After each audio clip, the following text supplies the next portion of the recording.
Bonjour à tous.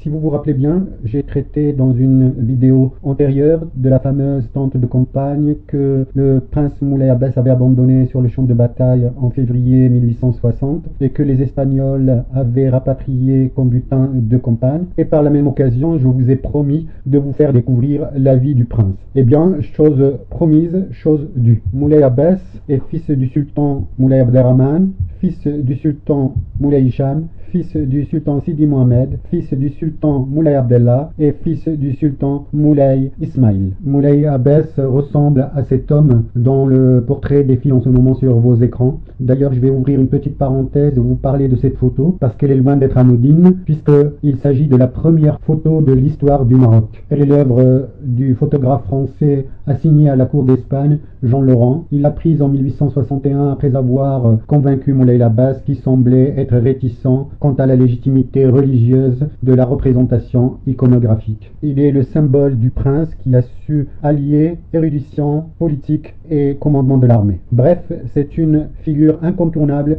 du 19e siècle marocain. Si l'on veut parler de sa vie, il n'y a pas mieux que de suivre la division naturelle de son existence sur laquelle on voit marquer le règne de trois sultans alaouites. Celui de son père, le sultan Moulay Abderrahman, celui de son frère, le sultan Sidi Mohamed, et enfin celui de son gendre et neveu, le sultan Moulay Hassan Ier. La première période sera divisée en 3 chapitres, et chacun de ces chapitres fera l'objet d'une vidéo. Eh bien, commençons par le premier chapitre, et parlons de ses années d'enfance. On ne peut pas parler de l'enfance du prince Moulay Abbès sans faire allusion à leur Altesse son grand-père et son père. On ne peut pas également faire l'économie du système éducatif à la mode du Maczen, ni d'ailleurs de l'environnement général dans lequel baignent les princes, qui servira d'humus nourricier au développement de leur personnalité. Moulay Hicham est l'un des 4 garçons que le sultan Sidi Mohamed ben Abdallah ben Ismail a eu avec Lella Moulay Sadbar, la princesse Fatima, fille du prince Moulay Slimane, fils du sultan Moulay Ismail.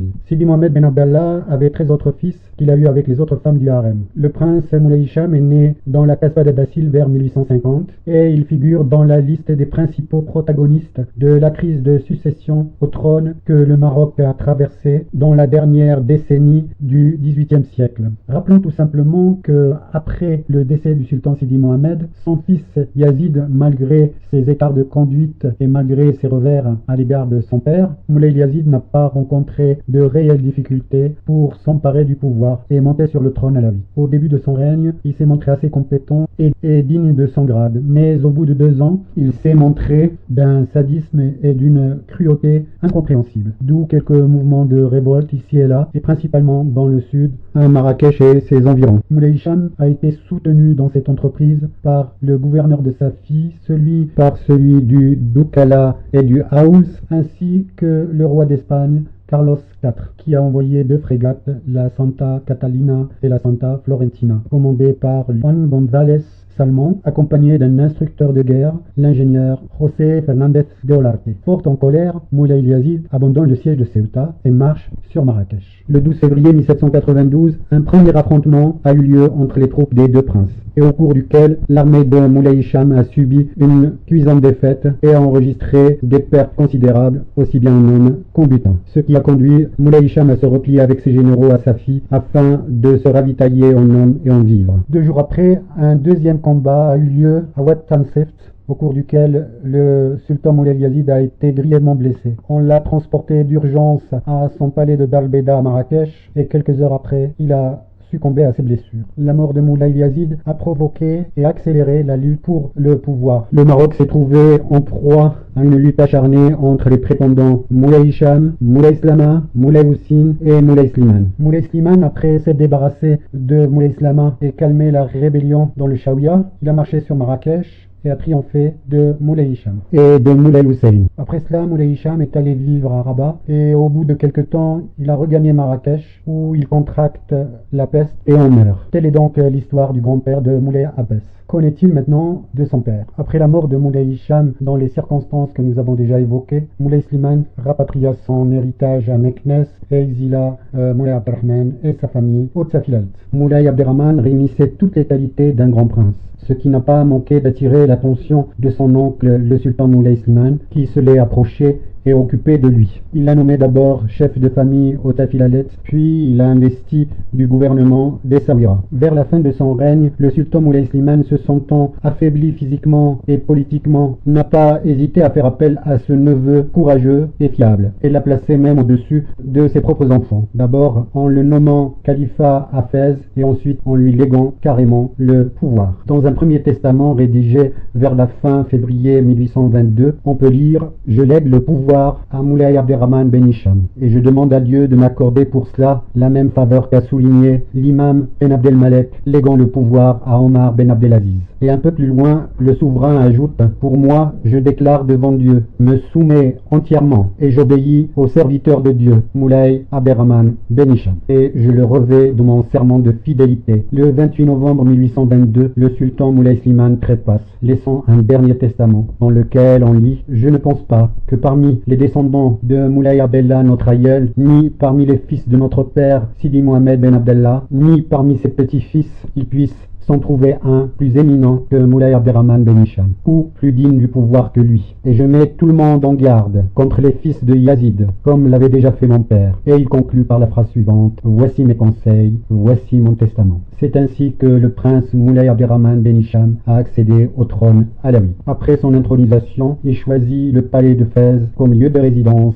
et siège du gouvernement. C'est là qu'en 1830, Moulay Abderrahmane et sa famille ont été assiégés et maltraités par les Oudayas. Et c'est suite à cet incident que le sultan Moulay Abderrahmane avait décidé de transférer sa résidence et sa capitale à Meknès, en l'occurrence à Dar el-Khinsha.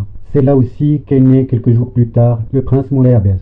À vrai dire, sa naissance était un rayon de soleil à travers un ciel assez sombre. Le sultan et sa famille étaient encore sous le choc de la révolte des Oudayas. À ce malheur de la famille royale était venu s'ajouter celui de l'occupation de l'Algérie par la France. Au milieu de ces soucis, le sultan Moulay Abderrahmane et la famille royale regardaient la venue au monde de ce jeune prince comme une manne céleste apportant un peu de joie dans leur cœur.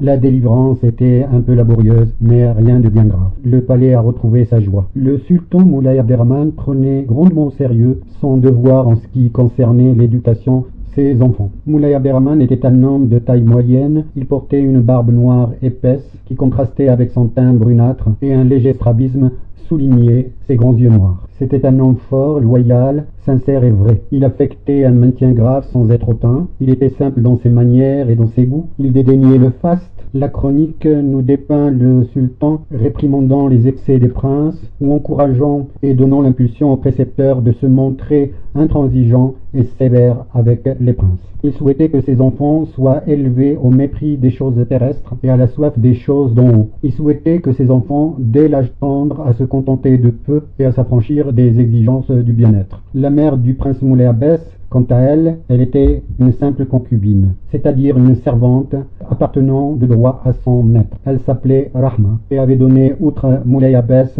4 autres enfants au sultan, savoir Moulay Ben Nasser et les princesses Lalla Fahita, Lalla Noufissa et Lalla Tahra. Voilà tout ce qu'on sait de cette mère qui a passé toute sa vie au service de son maître et à la famille royale. Moulay Abbès a été placé dans les premières années de son enfance sous la direction d'une nourrice qui s'appelait Dada Mouhani, qui lui a prodigué les soins les plus assidus et les intentions les plus délicates, aux grandes dames de sa mère, qui le voyait grandir en âge, en santé et en sagesse. À partir de sa 5e année, le prince Moulay Abbès a intégré le site du palais, qui était dirigé alors par le précepteur Réfé. Il était aidé dans sa tâche par un militaire et 2 Moghzani que le pacha et chef des armées Bokhari avait mis à sa disposition par ordre du sultan Moulay Abderrahmane. Ils étaient là pour faire régner l'ordre et la discipline et procéder, si cela se présentait, au châtiment corporel. C'est ainsi que le voulait la Qaïdat Dar, traduction le code disciplinaire de la maison royale. C'est dans l'enceinte de cette école coranique de Dar el-Brassa que le jeune Moulay Abbès a reçu les premières notions de l'enseignement. Parmi les principes éducatifs chers au sultan Moulay Abderrahmane, on peut mettre en exergue celui selon lequel il considère que l'intelligence d'un enfant est comme une tendre fleur qui, une fois transplantée dans une terre étrangère, durcit et s'épanouit. C'est pourquoi il avait pris pour habitude d'éloigner ses enfants du palais dès qu'ils atteignent l'adolescence. Ainsi s'achève la première vidéo relative à la vie de Moulay Abbès sous le règne de son père le sultan Moulay Abderrahmane Ben Hicham.